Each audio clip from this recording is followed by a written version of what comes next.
I'm gonna jump right into it, man. We're gonna just do it how we always do. When we talk, it's usually just straight to the point and real. Hey, it's pretty raw, man. You might want to put a warning label on this one, man. When we talk, man, it gets kind of raw. Yeah, it's gonna be my first thing because I know you've worked with Matt in the past, and you're back working with him again. What do you enjoy the most, competing or coaching? Compete.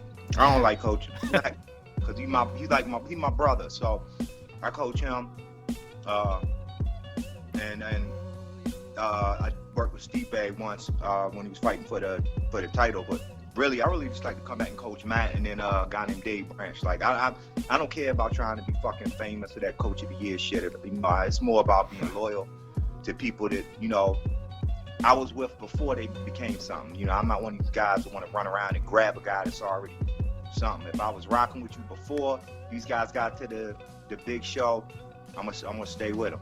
Now you're out there when you're in Thailand. You're commentating on Max Muay Thai. Now you've been a coach in Muay Thai. You've been a high level competitor in Muay Thai. Has there been a different, you see things different now as an announcer than you do as maybe a fighter, as a coach? Now that you've been sitting there ringside and analyzing and talking through fights,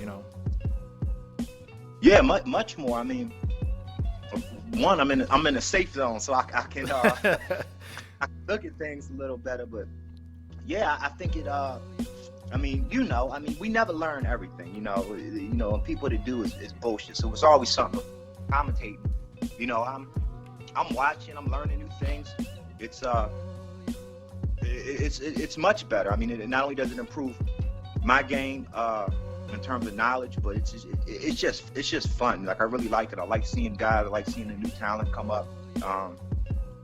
In new generations, man. I tell people that it's seeing it in different angles is all going to benefit your game. As for me, when I started doing referee and judging, I started seeing the thing in a whole nother light. I started focusing more on scoring in my teaching my students more than just going out and fighting. You know what I mean? So I think the more ways you can see a fight, the better for you in your career.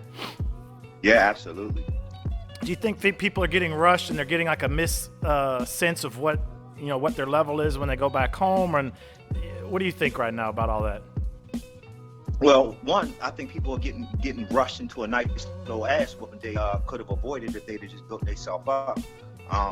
The other thing is, I think we're caught up in it's a new generation. I know I'm gonna sound like the old guy, and it's like they don't understand this generation. But at the same time, I think what's happening is we're in a situation now where we're praising the pad man and elevating him to the status of the teacher. And there's a difference. And and the guys, our generation, we understand that the teacher is one thing. A pad man is a pad man. And now we've got this whole wave of pad pornography where everybody just want to watch people hit the pads, and they forget the bag. I see people a lot of times, I want to be like Sanchai. So I see Sanchai hitting the pad. But what they fail to realize is, what they don't see is the miles upon miles that Sanchai ran. The hundreds of thousands of kicks and bag work he's done. They want to bypass that to get to the cool shit. Hitting the bag ain't sexy. Running ain't sexy. No. Getting dunked on your ass in the clinch ain't sexy. But it's those things that you got to do, and to, one, humble yourself, but also to grow. If you're not putting in that work, like I said, Thai boxing is like boxing. It's a poor man's sport. If you can't all you need is a pair of running shoes, a bag, and some discipline, and you can really elevate yourself. With Kevin, he came down to my gym, Kevin Ross, and he was saying somebody was asking him about a flying knee, and he was telling him, "No, I'm not gonna teach flying knee. You don't know how to throw a jab." And when you're in the trenches in a really tough fight, you're gonna have your fundamentals and the stuff that you just said, the stuff you're doing 1,000 reps on. 1,000 round kicks, 1,000 switch kicks, 1-2, grabbing the clinch. Yeah. But, like you said, it's not sexy. People don't want to post that. And I do understand these days people got to get exposure, and posting that stuff is not going to, attract, I guess. But at the same time, you better be doing it off that camera. When the camera's not out, you better be doing those fundamental things, or it's going to expose you at some point. Well, here's how I looked at it. And I mean, first, Kevin, obviously I said it a long time ago when he was amateur. He was going to be the Ramon Deckers of America, and I'm real happy to everything he's accomplished. The other thing I was going to say is like, I see people when I was in Thailand, they're like, well, you don't have a lot of pictures and things like that and videos. And I said, one, I ain't have a smartphone or one of these little fancy phones. I had the little brick phone up until like 2015. The other thing is, my belief was, if after training I had enough energy to take pictures and videos, and I clearly didn't work as hard as I could, I shouldn't have that much energy. I just want to be left the fuck alone, do my sit-ups and coach. What do you like shower of Thai training? What do you like of the kickboxing training? And I mean, obviously they both had their benefits in Thailand, depending on what your gym is. I mean, every gym has a different style and things like that. The clinching obviously is second to none. Sort of the tricks and the sort of slickness and IQ is phenomenal in Thailand. Obviously, in Holland, I was blessed because my sensei Ryan Simpson is a legend. And he really took me under his wing, and I had the benefit of him having fought over there in Thailand at a high level, so he had the ability to really adjust to both. Right. And that's one of the things he would always say is, he doesn't want to change my game. He just wants to put a little bit of what he does into what I already do. And one of the big things I noticed in Holland is bag work. And people see the Dutch, they say Dutch drills. Which I always laughed at because I was like, well, what do they call them in Holland? If you are, but they really, really work the bag for their power. It's a lot of bag work, a lot of sparring, and I really like the intensity because the Dutch style, it comes from that Kyokushin background. Kyokushin is a hard style of karate, and it's a lot of body conditioning, which is one of the reasons they do those sort of, as we say, Dutch drills, the kind of drills, so you can really condition your body, because they don't, in the West, they don't have the luxury of like Thailand where you can fight from the time you're 8 constantly like that, where you can really then sort of develop your body through fighting. So they have to have a quick, another method of doing it, and also they, because of that Kyokushin lineage. So I think it's good. I really like the combinations, and the thing I noticed the most is my explosiveness and my explosiveness, power, and speed really went up from being in Holland. Yeah, that's cool, man. I think one of the things is that hardening, what you were talking about, is that I think that was one of the first things I realized when I was coming up, when I went to Thailand and I started fighting. I kind of got thrown into the deep waters, after three fights, is that even when you kick and you land on someone, you can feel how hard they are, and you're like, damn, I landed that on his ribs, and it hurt me. What's going on here, Right. And oh shit. And when you gotta just put in your time, and it's gonna benefit you down the road. The more you're hitting the bag, and the more you're spending time on your craft, it's gonna harden you for when you do. Let's say you do get thrown into the wolves. You're able to take it and give it, because once they feel you and they kick that leg, they kick that body, and they feel that, oh, this man he ain't hard, they're gonna run right through you. Yeah, really. Yeah. I think a lot of people are bullshitting themselves, and I think a lot of it's going on is people's fucking ego.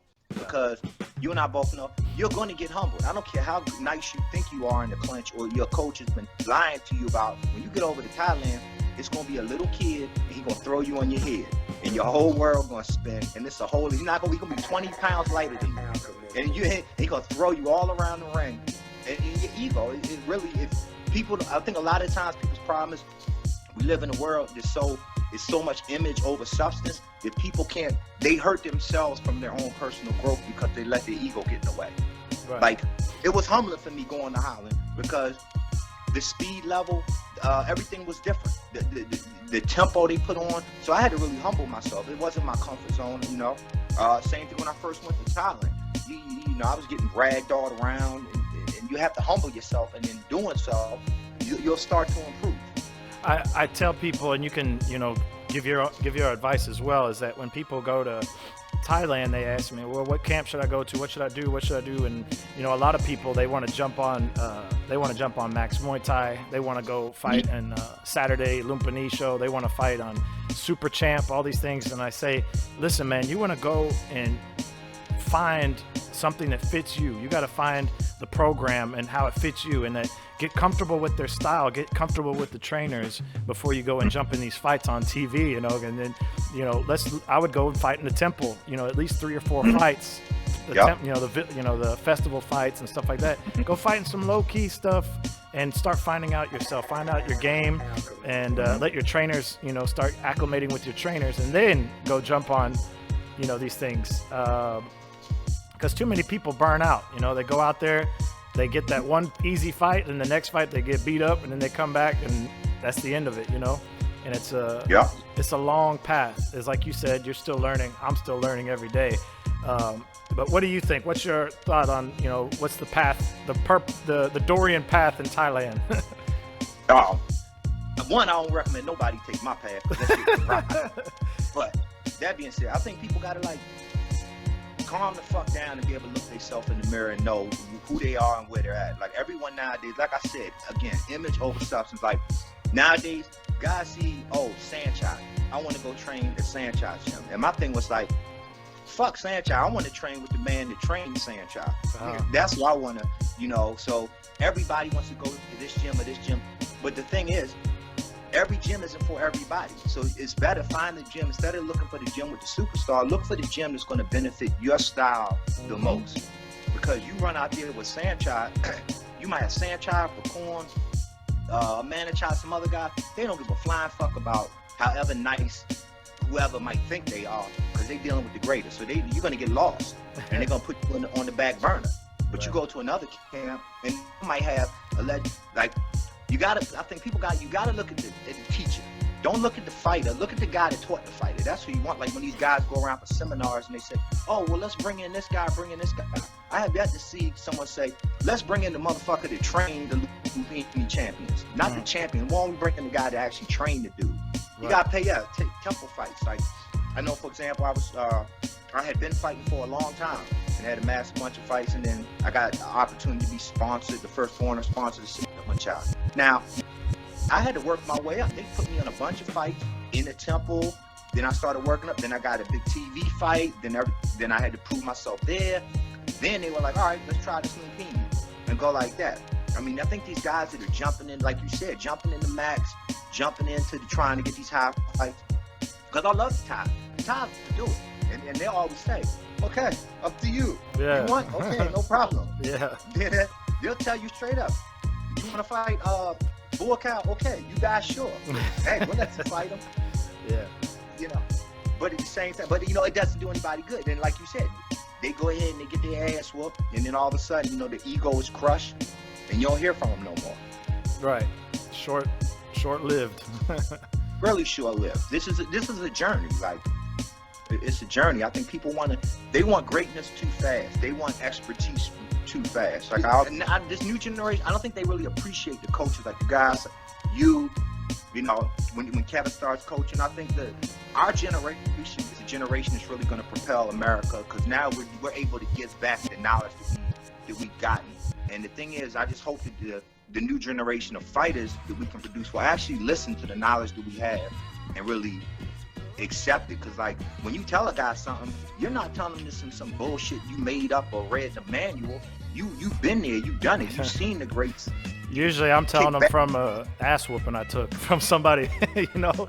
And experience though. Yeah. You've been in the bags next to the greats and everything like that. So it's just passing on knowledge. Yep. And stuff like that. And I think a lot of times, you know, again, image over substance. These kids want to look the part, but don't really want to be the part.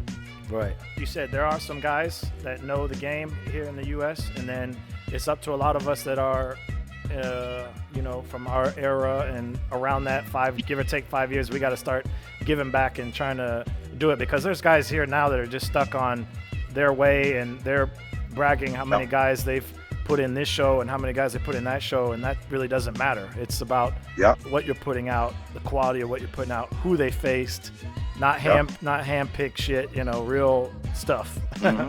And we see it. We all just don't talk about it. We just shh. Oh, I'm gonna talk about it because a lot of people already don't like me, so fuck it. Let me add some more to the list. Yeah. No, I mean, I see guys in the U.S., man, you know, fighting, you know, and they're a world champion, and they fought the heroin addict down, you know, in the same state. And it's like, well, hold on, you mean to tell me the #1 contender in the world just so happened to live in your state and happen to be on heroin? Hey man, I really keep doing what you're doing, man, because I love what guys like you and Popejoy are doing. Brian Popejoy trying to bring up real Muay Thai and really put America on the map. You know, I really respect you guys a lot, bro. Man, and I don't say it about a lot of people, but I really respect you guys. I appreciate it, man. I was gonna say, I'm really impressed with the females in Muay Thai in America. I think really they're really carrying the torch. I mean, I'm gonna be honest. Man, like, it's when we go to the World Championships, they're the ones medaling, and our males. I mean, our females outside of that, you know, look at Janet and won championship. We got a lot of girls in Glory now. We got it's very. I mean, there's probably 6 girls that are very solid in the U.S. They're carrying the torch right now. I mean, you know, I want to see the guys step it up, but I mean, hey, I'm glad the females are really carrying the torch for America. Like I said, and you know, maybe it's the ego, or you know, or guys coming up with a lot of ego, but I find that the women really embrace the technique more. They really embrace it and really listen to it. They come into the gym, I think, very ego-free, and they really start embracing the technique a lot better than the guys. America as a whole, we grow, but I'm really impressed with a lot of the female talents. Even some of the young girls that you have coming up. I've seen some of them that you brought over to Thailand. Obviously, Popejoy and I believe her name is Janet Todd. Yeah. Phenomenal. I mean, yeah, it's very impressive to see. Yeah, man. I think in the next. Like you said, some of them are already making waves now. In the next 2 years, you're gonna see like female USA Muay Thai running the whole game. Yeah, I would love to be a part of that somehow, even if I just sit there and just give them be the hype man, give them a hype speech before they go out. Right on. Well, Dorian, thanks for coming on, man. Everybody, I don't know who they are, but people need to hear the real sometimes, you know. Sometimes that's what I need to hear sometimes. Sometimes I need to have somebody put some reality in me. I'm in some kind of wonderland. Somebody needs to tell me, hey, man, you're slacking. Hey, man, I seen you guys. You always got to have checks and balances. And Dorian definitely will check some people out there. We all need it, man. It's good, man. Hey, I get checked. We all need to be checked in life. That's right. All right, man. I appreciate it, man. And stay safe out there during all this craziness. And we'll talk to you soon. All right, you too. And thank you, man. I appreciate it.